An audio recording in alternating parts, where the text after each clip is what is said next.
Assalamualaikum warahmatullahi wabarakatuh. Perkenalkan, nama saya Dayana Andrea Devitri dengan NIM 2001136228. Di video ini saya akan menampilkan ujian akhir semester di mata kuliah Pengantar Ilmu Administrasi Publik. Sejarah perkembangan ilmu administrasi. Administrasi sudah ada semenjak dahulu kala karena administrasi timbul dengan adanya peradaban manusia. Apabila sejarah perkembangan administrasi dipelajari lebih dalam, akan terlihat di setiap kebudayaan, apapun tujuannya, bagaimanapun bentuk dan strukturnya, unsur-unsur administrasi itu pasti selalu ada.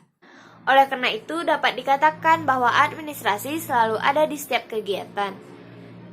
Di sini, saya akan menjelaskan administrasi sebagai seni. Perkembangannya yang selalu dipengaruhi oleh masyarakat dinamis. Dan secara historikal, perkembangan administrasi sebagai seni itu didasarkan kepada pengetahuan masyarakat modern sekarang tentang kejadian-kejadian yang terjadi di masa lalu.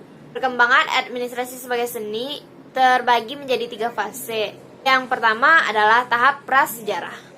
Bukti-bukti sejarah telah menunjukkan dengan jelas bahwa pada tahap prasejarah, administrasi sudah berjalan dengan baik. Meskipun secara tidak sadar, masyarakat purba telah menjalankan roda administrasi sebagaimana apa yang sekarang disebut dengan prinsip-prinsip administrasi.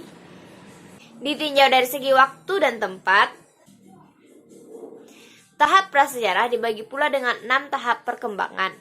Yang pertama adalah zaman Mesopotamia. Pada zaman ini telah dijalankan prinsip-prinsip administrasi yang diketahui pada zaman modern sekarang, terutama pada bidang pemerintahan, perdagangan, komunikasi, dan pengangkutan. Sejarah membuktikan bahwa masyarakat Mesopotamia telah menggunakan logam sebagai alat tukar. Hal ini mempermudah dalam perdagangan. Yang kedua adalah zaman Babilonia. Di zaman ini, administrasi pemerintahan, perdagangan, perhubungan, dan pengangkutan telah berkembang pula dengan baik. Perkembangan administrasi juga telah berkembang pada bidang teknologi dengan bukti adanya taman gantung. Yang ketiga adalah Mesir kuno.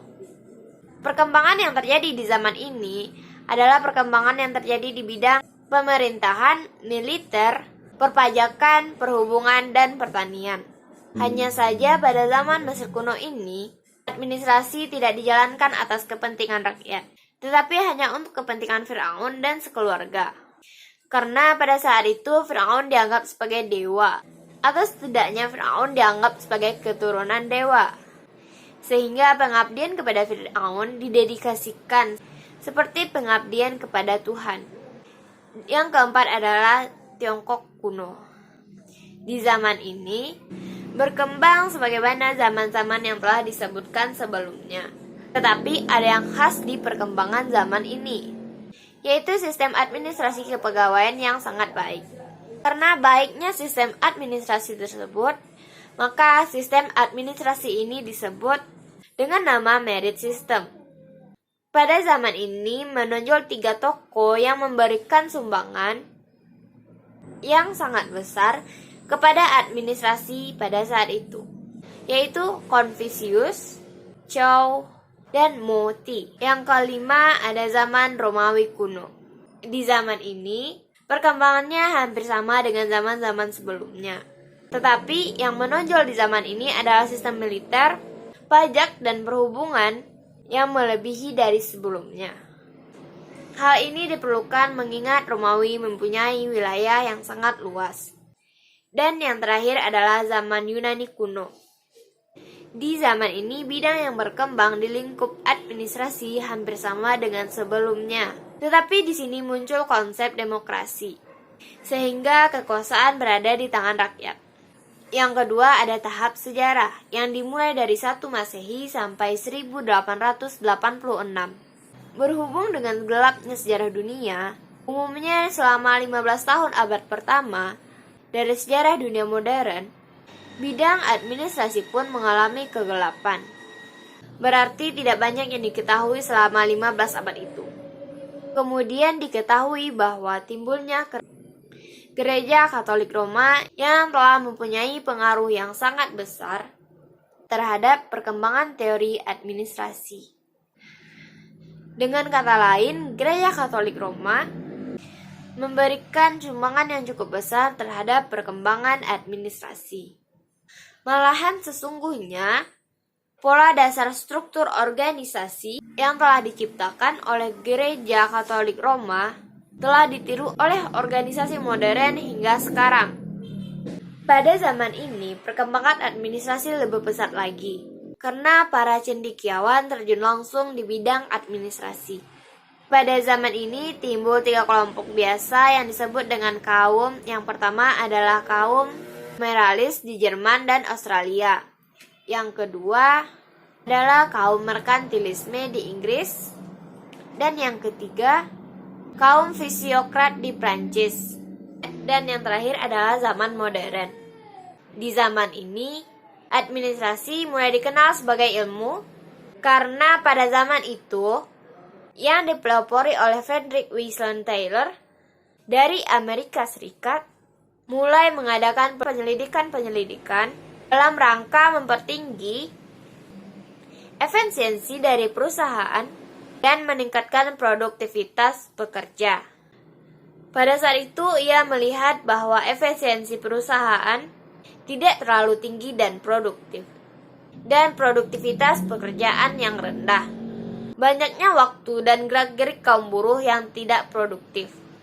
Kemudian ia melakukan studi yang dikenal dengan Time and Machine Study untuk mempelajari penggunaan waktu oleh kaum buruh dan gerak-gerik mereka dalam melaksanakan pekerjaan, terutama para buruh tingkat bawah.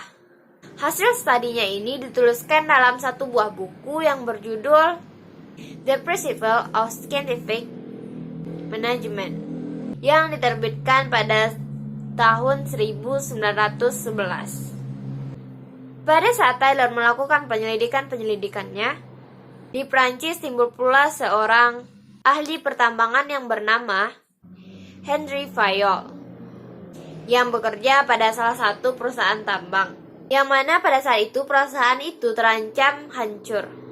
Sebagai seorang ahli fikir, Fayol mencari sebab dari kegagalan perusahaan itu untuk mencapai tujuannya. Hasil pemikiran Fayol ia tulis di dalam buku yang berjudul Administration Generally et Industrially pada tahun 1916. Dari teori yang ia temukan dan kemudian ia terapkan sendiri, maka perusahaan berhasil selamat dari kehancuran, bahkan dapat dikembangkannya.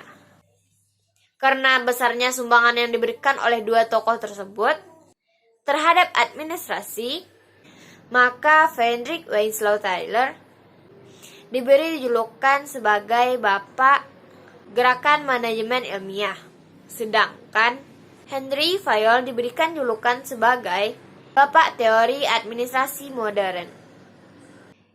Sekian video penjelasan dari saya. Terima kasih. Assalamualaikum warahmatullahi wabarakatuh.